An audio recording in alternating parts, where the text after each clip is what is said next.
রমজান মাস শেষে তিনটি আমল যদি আপনি ধরে রাখতে পারেন, তিনটি কাজ, রমজান চলে গেছে, এই তিনটা কাজ আপনি ছাড়েন নাই, এগুলো যদি আপনি ধরে রাখতে পারেন, ইনশাআল্লাহ আপনার জীবনটা রমজানময় হয়ে যাবে।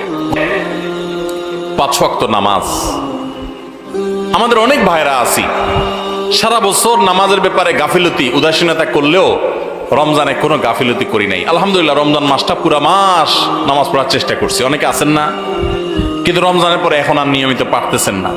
ভাই, আর কিছু না পারেন, বেশি কিছু না পারেন, রমজানে যে 5 ওয়াক্ত নামাজের অভ্যাস করছেন ওই অভ্যাসটা ধরে রাখেন।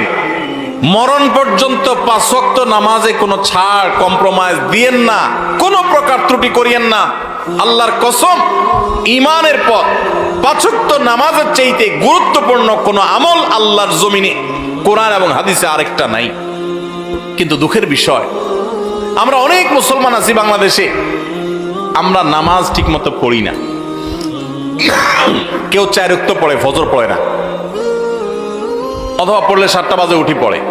কেউ শুধু জুমা পড়ে, মাঝে মধ্যে পড়ে টক্কা টক্কা। এরপর তিনি আবার নিজেকে খাঁটি মুসলমান দাবি করেন। আবার মুখে বলেও অনেকে, নামাজ না পড়লে কি হয়েছে, কি আছে, ঈমান আছে। নামাজ না পড়লে কি হয়েছে, কি আছে, ওনার ঈমান আছে। এটারে বলে মামুর ভাইয়ের আবদার। নামাজ পড়বেন না, আবার বলবেন ঈমান সব ঠিকঠাক আছে। এটা হলো মামুর ভাইয়ের আবদারের মতো, মানে বোগাস আবদার, ভিত্তিহীন আবদার। এই আবদার কোরআন সুন্নাহ সম্মত নয়।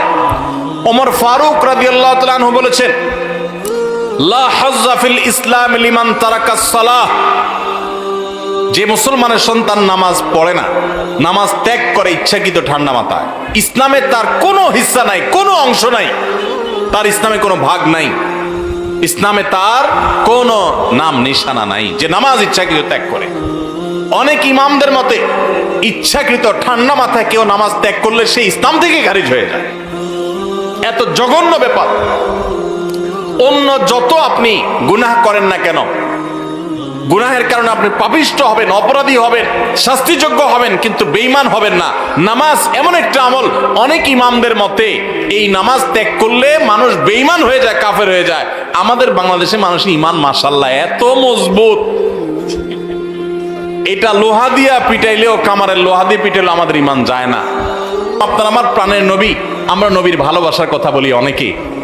শুনেন, নবী সাল্লাল্লাহু আলাইহি সাল্লামের নামাজের ব্যাপারে কি সিরিয়াসনেস ছিল জানেন?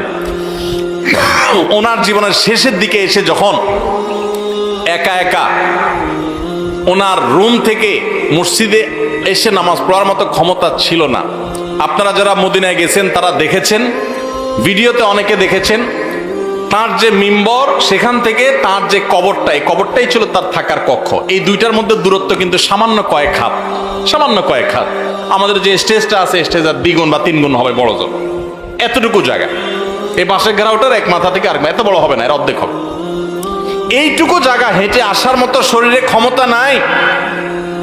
তখন পর্যন্ত প্রিয় নবী সাল্লাল্লাহু আলাইহি সাল্লাম তার এক হাত আলী রাদিয়াল্লাহু তাআলা আনহুর কাঁধে, আরেক হাত আব্বাস রাদিয়াল্লাহু তাআলা আনহুর কাঁধে দিয়ে, 2 সাহাবীর কাঁধে 2টা হাত দিয়ে পুরা শরীরের ভার তাদের উপরে ছেড়ে দিয়ে 2টা পা মোবারক মাটিতে রেখে দাঁড়াবেন সেই শক্তি ছিল না মৃত্যুর আগ মুহূর্তে। পাগুলোকে মাটির সাথে টানতে টানতে রুম থেকে মিম্বার পর্যন্ত এসেছেন এবং নামাজ পড়াবেন ইমামতি করে, সেই শক্তি নাই। আবু বকরকে নির্দেশ করেছেন, আপনি নামাজ পড়ান, আমি নামাজের ইমামতি করার শক্তি নাই। ভাইরা আমার, এরকম কঠিন সময় পর্যন্ত প্রিয় নবী সাল্লাল্লাহু আলাইহি ওয়াসাল্লাম নামাজ ত্যাগ করা তো দূরের কথা, জামাত পর্যন্ত ত্যাগ করেন নাই।